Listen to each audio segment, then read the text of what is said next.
For today's lesson, we're going to take a look at the properties of real numbers. So we think of the properties of real numbers. These are the properties that allow us to solve equations, simplify expressions, so on and so forth. So properties falls under SOL A4a. The student will solve multi-step linear equations in one variable algebraically. To the learning target, I can apply the properties of real numbers and the properties of equality to simplify expressions and solve equations. All right, so the first piece we're going to look at is identifying the properties. All right, so many of these properties are going to be pretty familiar from previous math classes. There are going to be a couple here that are going to be new. So the first thing we're going to look at the commutative property of addition or multiplication. So you'll also see that a lot of these apply to addition or multiplication, not division and subtraction. So with the commutative property, the order of the values does not matter. So for example, when adding A plus B, I get the same result if I add B plus A. So using numbers, if I have 5 plus 3, I get the same result as adding 3 plus 5. This also works for multiplication. A times B is going to equal B times A. Using numbers, we know that 6 times 2 is the same as 2 times 6. All right, so I remember the commutative property by CO, which is change order. All right, the associative property, grouping doesn't matter. All right, so the grouping of the values do not matter. So again, that applies for addition or multiplication. So A plus B plus C yields the same result if I add A plus B plus C. All right. Same here for multiplication. A times B times C yields the same result as A times B, C. All right. The identity property as well applies to addition and multiplication. Identity, it stays the same.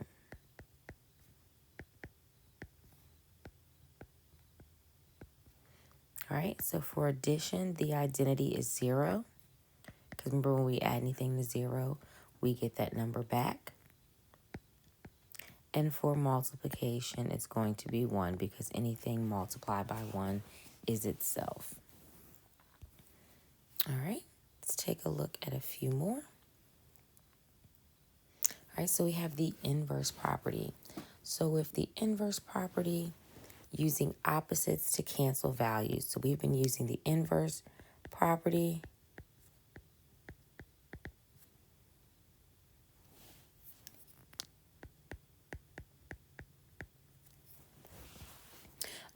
throughout solving equations. So to get rid of that positive 2, we have to add 2 or subtract 2 from both sides, or dividing, we're using those opposites or inverse to cancel a value. So for example, we look at addition, 8 plus a negative 8, or we can say negative 8 plus 8 is going to give us 0 in both situations.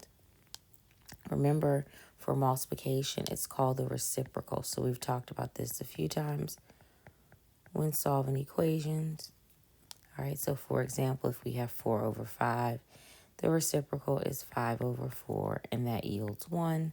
The same as if I have 4 and 1/4, that's going to yield 1 as well. The zero product property, multiplying by 0 always equals 0. So 17 times 0 is going to be 0. 5x minus 1 times 0 is going to equal 0. Another familiar one is going to be the distributive property. All right, so multiplying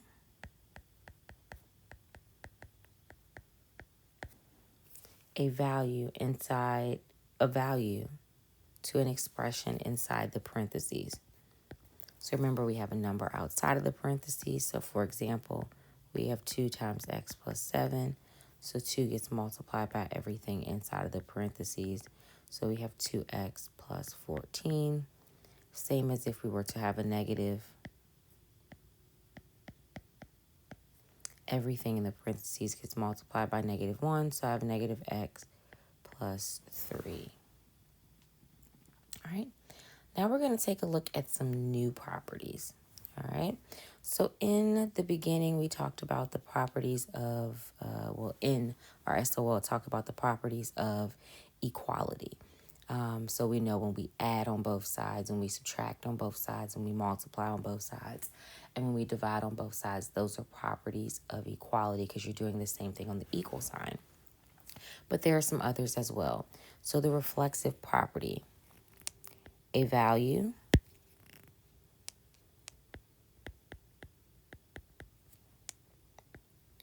will always equal itself.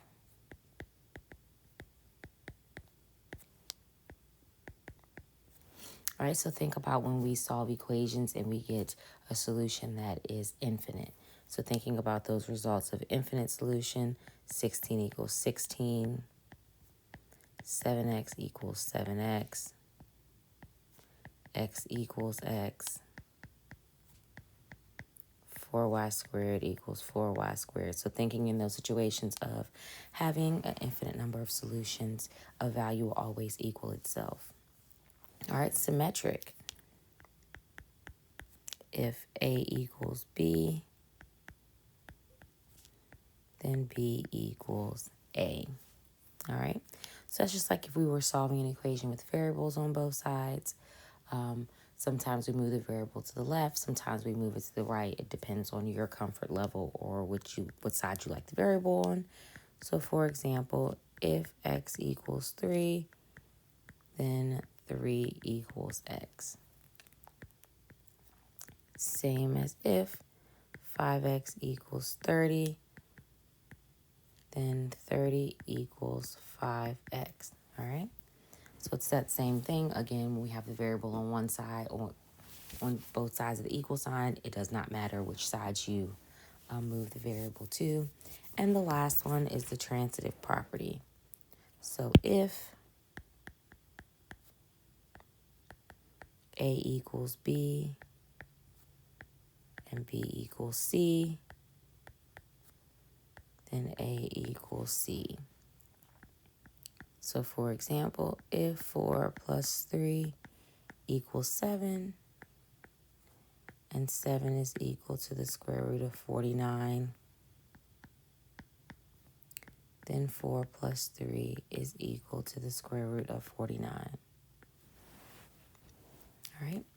Now it's time for you to test your understanding on just this portion of identifying.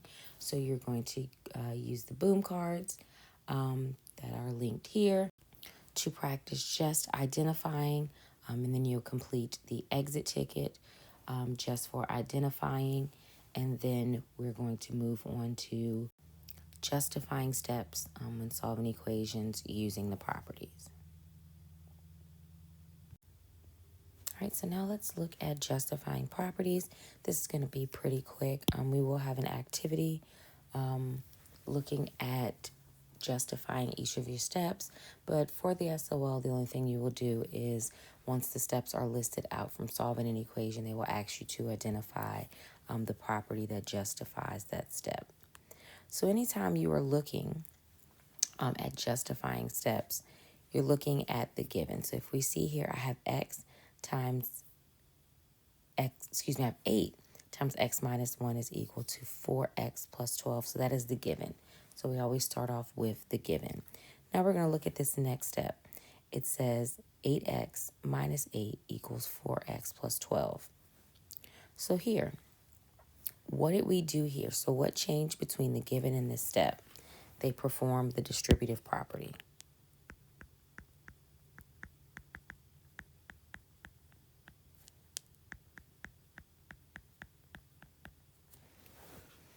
All right.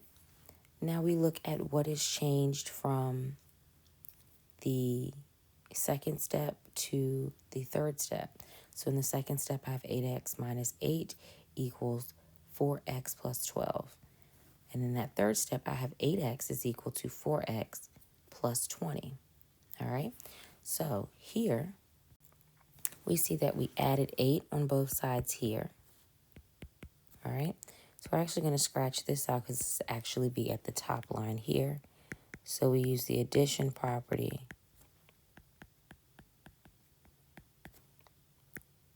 of equality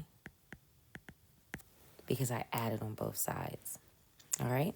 So what will be the next step here? Our next step here in solving, all right, is we want to move the variable to one side. So we're going to subtract 4x from both sides, which will yield 4x equals 20. So here's where we use the subtraction property of equality. So I can actually erase that off, and we use the subtraction property of equality.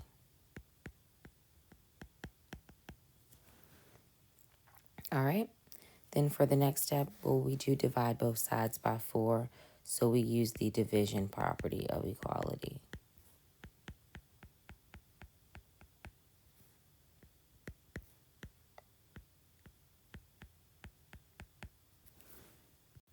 All right, so now I want you to see if you can try this second one by yourself, and then check your answers here. All right, so let's take a look. So again, we have the given of 4 times n minus 1 equals n plus 11. That is our given. Looking at that next step, we can see that we perform the distributive property.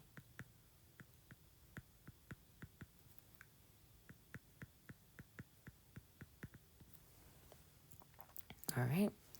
In order to perform the addition property of equality, we're adding 4 on both sides. So we get 4n is equal to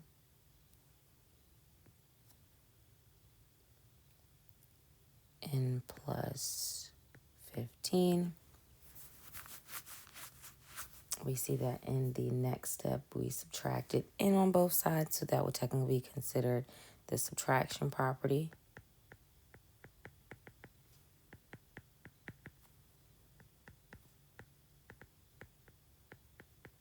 Of equality. Then we divided on both sides, so that's going to be the division property of equality.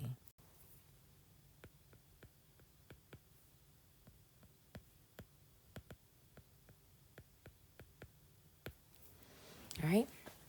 Now it is time for you to summarize what you've learned from today's lesson, and also take a look at the justifying properties boom card and complete the justifying properties exit ticket. So there are 2 sets of boom cards and 2 sets of exit ticket, or 2 questions for exit ticket to test your knowledge of justifying and identifying. We will get more practice in with justifying using more of the properties. Just wanted you to get a feel for it. So now it's time for you to summarize what you've learned from the lesson.